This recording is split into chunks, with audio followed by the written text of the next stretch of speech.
د اطاعت اصل مصداق داوی چې ډیر خلک ډیرې خبره کوي جی دا زما د تنظیم رائے ده، جی دا د پلان کی تنظیم رائے ده، جی دا پکې د پلان کی امام او مجتهد رائے ده، جی دا د پلان کی پاټه او جنډې رائے ده، جی دا د پلان کی پیر صاحب رائے ده، او جی دا پکې د محمد رسول الله صلی الله علیه وسلم وینا ده.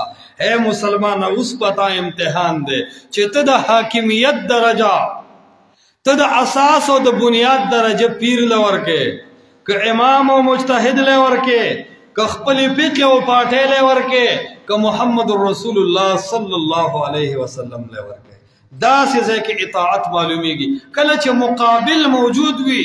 د مقابل په مقابله کې د یو سړي رائے قبل الاصل اطاعت دی، اور دا حق نه دی حاصل مگر الله تا او د الله پیغمبر جناب رسول الله صلی الله علیه وسلم.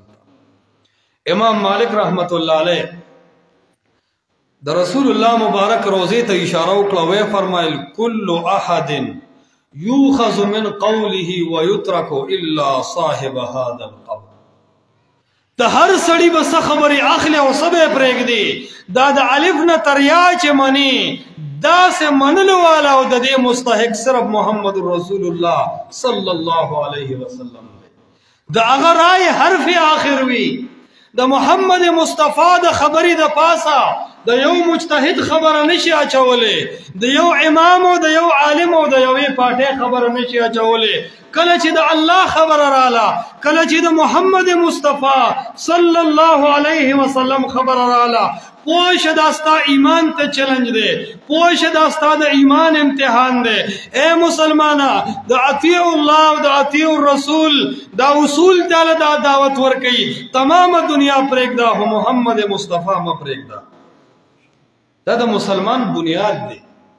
نو عرض میں دا کو چې مسلمان ته دا دین او تعلیم ورکو د قرآن او د حدیث په شکل چې دا ستا د غم او د خاله او ستا د ژوند او ستا د معاشري د پاره یو لوی رهنما دی.